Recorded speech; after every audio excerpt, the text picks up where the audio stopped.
ચૂંટણીના પડઘમ વાગતાની સાથે જ દરેક રાજકીય પક્ષે પ્રચારનો મારો ચલાવી જીતના ઝંડા લહેરાવવા કમર કસી છે, ત્યારે એનસીપી દ્વારા પણ જનસંપર્ક અને રેલીઓ કાઢીને જીતવા માટેના પ્રયાસો શરૂ કરાયા છે।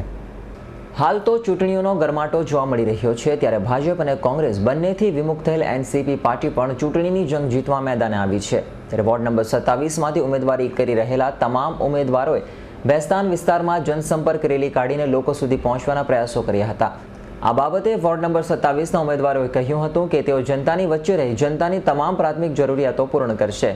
વોર્ડ નંબર 27માં બેસ્તાન વિસ્તારમાં છીએ અમે અને લોકોને સંપર્ક કરીએ છીએ, ડોર ટુ ડોર સંપર્ક કરીએ છીએ। લોકોની સમસ્યા જો છે એનું નિરાકરણ લાવવાના છે અમે। લોકો અમને સાથ સહકાર આપે।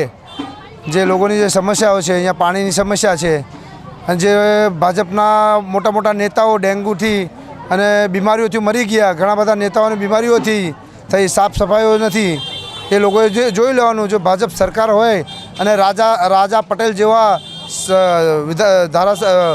ધારાસભ્યો મરી જાય તો જનતાએ જોઈ લેવાનું કે આ જનતા જો આવા મોટા નેતાઓ મરી જાય છે તો જનતા કેટલી મરી ગઈ હશે, એ બધું ધ્યાનમાં જનતાએ લેવાનું છે।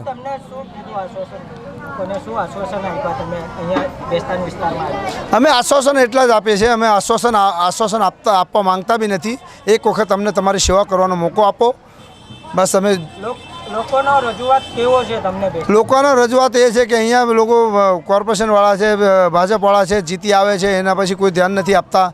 અને જે પાંડેસરા વિસ્તારમાંથી જે બધા ઉમેદવારો પાંડેસરામાંથી આપેલા છે ને બેસ્તાન વિસ્તારમાંથી આટલી બધી લોકસંખ્યા બેસ્તાનમાં છે, ઊનમાં આટલી બધી લોકસંખ્યા છે, એ લોકોએ ઊન વિસ્તાર, ભેદવાડ વિસ્તાર, પાંડેસરા વિસ્તાર, આ વિસ્તારમાંથી ભાજપવાળાએ કોઈ ઉમેદવાર જ નથી આપ્યા। કે લોકોનું એવું કહેવું છે કે ભાજપવાળાનું એવું કહેવું છે અમે ગમે તેવા ઉમેદવાર ગમે ત્યાંથી ઊભા કરીએ, લોકો અમને વોટ આપે છે, પણ જનતા હોશિયાર થઈ ગઈ છે। જનતાનું કહેવું એવું છે અમે હવે હોશિયાર થઈ ગયેલા છે, અહીંથી કોઈ ઉમેદવાર આપેલો નથી। જનતા ભાજપ સાથે નથી ને આજે કોંગ્રેસ સાથે બી નથી। બેસ્તાનના લોકોનો પ્રતિસાદ અમને સારો મળેલો છે। બેસ્તાન અમારી રેલીઓ તે બાજુ ફરતી હતી, બેસ્તાનના લોકોના કહેવાથી અમે અહીંયા આવ્યા અને અમને રેલીઓ અહીંયા હતી જ, અમારે સંપર્ક કરવાના જ હતા, પણ લોકો કહેતા હતા આ બાજુ આવો, ભાજપવાળા કોંગ્રેસવાળા કોઈ અહીંયા આવતા બી નથી અને જોતા બી નથી, પ્રચારમાં બી એ લોકો અહીંયા આવતા નથી। બેસ્તાનના લોકોને એક જ સંદેશ અમે આપીએ છીએ કે અમને એક વખત જીતાડો, અમારી 4 પેનલ જીતાડો, જમીલભાઈ, રાજુભાઈ, સંજુબેન, બેનર્જીબેન, એમને જીતાડો। આપણા રાષ્ટ્રવાદી પેનલને તમે બહુમતીથી ત્યાં વિજયી બનાવો। અમે તમારો ભલે અમે વિરોધ પક્ષમાં બી બેસવાની તૈયાર છીએ, અમને એવું લાગે છે ભલે અમે 4 જઈશું પણ વિરોધ પક્ષના નેતા અમારા થશે, એ અમને એવું લાગે છે। હવે ચિત્ર એવું દેખાય છે સુરત શહેરનું, એટલે અમે આ વિરોધ કરીને જનતાનો અહીંયાના બેસ્તાનના લોકોનો ઉકેલ લાવીશું। વોર્ડ નંબર 27 બેસ્તાન વિસ્તારમાં અમે હમણાં છીએ ને અમારી જે પેનલ છે એ જમીનથી જોડાયેલી પેનલ છે, લોકોના વચ્ચે રહેવાવાળા લોકો છે અને જે કોંગ્રેસીઓ અને ભાજપીઓ જે ભ્રષ્ટાચાર આરંભ્યું છે એના અમે વિરોધ છીએ। લોકો ખાસા પરેશાન છે ને અમે એટલું જ મેસેજ આપવા માંગીએ છીએ કે અમારી પેનલને બહુમતીથી જીતાડો અને અમને તમારી સેવાનો મોકો આપો। અમે કોર્પોરેશનમાં બેસશું તો એમના વિરોધમાં જે પણ એ લોકોનો સાથે ભ્રષ્ટાચારી જે કામો થતા નથી, જે ગરીબ પ્રજા હેરાન પરેશાન છે, તો અમે નિશ્ચિતપણે અવાજ ઉઠાવશું। લોકોનો પ્રતિસાદ બહુ સારો મળે છે ને હમણાં આ પોઝિશન જોઈને એવું લાગે છે કે લોકો અમને ચોક્કસ જીતાડી આપશે।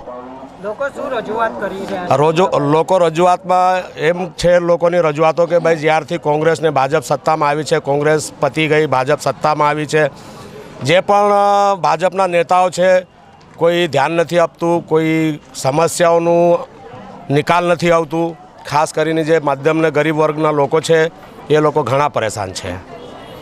તો અમે ચૂંટાઈને આવશું તો અમે લોકોની રજૂઆતોને ધ્યાનમાં રાખીશું, લોકોના સાથે જોડાઈ રહીશું। લોકોનું ડોર ટુ ડોર અમે હમણાં કેમ્પેનમાં છીએ ને અમારાથી જેટલું પણ બનશે અમે લોકોની સેવા કરશું। ને મારું એક તો લક્ષ્ય એવું છે કે બહેનો માટે જે અમે આવાસમાં જોયું છે ત્યાં એક હોસ્પિટલ નથી કે એ લોકોની પીવાની પાણીની ગટર ને બાથરૂમની ગટર એક સાથે થાય છે ને એ પાણી લોકો પી છે, એમાં બહેનો છોકરાઓ બધા બીમાર રહે છે ને છોકરા માટે ભણવા માટે સ્કૂલ નથી, છોકરીઓની સુરક્ષા નથી ત્યાં ગાડી. તો મારી અપેક્ષા છે ત્યાં ધ્યાન આપવાનું મારે વધારે છે. ને ઊનમાં આપણે કેવો મળી રહ્યો મને બહુ અમે 2 બહેનો છે પણ અમને બહુ સારો મળી રહ્યો છે. બહેનોના સાથે સાથે ભાઈઓ લોકોનો બી સારો મળે છે. ને અમારે એક જ ચારો પેનલને એક જ લક્ષ્ય કે અમે સાથે મળીને બધું કામ કરશું. અમે કોઈ વાર બી અલગ નહીં થશું. ને કોઈ બહેનો કે ભાઈનો કોઈ બી પ્રશ્ન હોય અમારા પાસે એ લોકો ગમે ત્યારે બી આવે. અમારા કોઈ દિવસે મોબાઈલ બંધ નહીં રહેશે. ને અમે છે તો એ આપીએ છીએ કે અમે લોકો કામ ગેરંટી સાથે કરીએ ને અમે કામ કરવાવાળા છે.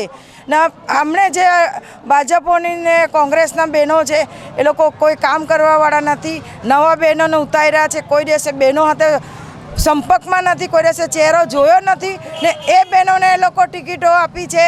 ને પછી એમ પૂછે છે કે તમે કેવી રીતના જીતશો, એ બી અમને પ્રશ્નો કરે છે લોકો.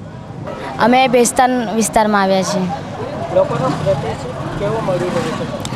લોકોનું પ્રતિસાદ સારું મળી રહ્યું છે અને અમે એ લોકોને રીતે કંઈ કામ કરવા માંગીએ છીએ એટલે અમે ઊભા રહ્યા છીએ. ભાજપ કોંગ્રેસે કંઈ અહીંયા કર્યું નથી એટલે એના લીધે અમે ઊભા રહ્યા છીએ. અમે હમણાં સુધી કામ કરતા આવીએ છીએ અને આગળ પણ કરતા રહીશું.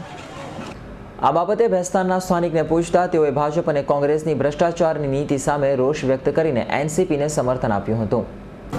રાષ્ટ્રવાદી કોંગ્રેસ પાર્ટી જે અત્યારે ડોર ટુ ડોર ફરી રહી છે, ઉમેદવારો ફરી રહ્યા છે, એને અમે એક જ રજૂઆત કરીએ છીએ કે ભાજપ અને કોંગ્રેસનું જે મ્યુનિસિપાલિટીમાં ભ્રષ્ટાચારનું શાસન ચાલી રહ્યું છે એને ભગાવવા માટે અમે લોકોને રજૂઆત કરી છે કે ભાઈ આજે ગરીબ માણસ કોઈ પણ કામ લઈને જાય છે તો પૈસા વગર થતું નથી.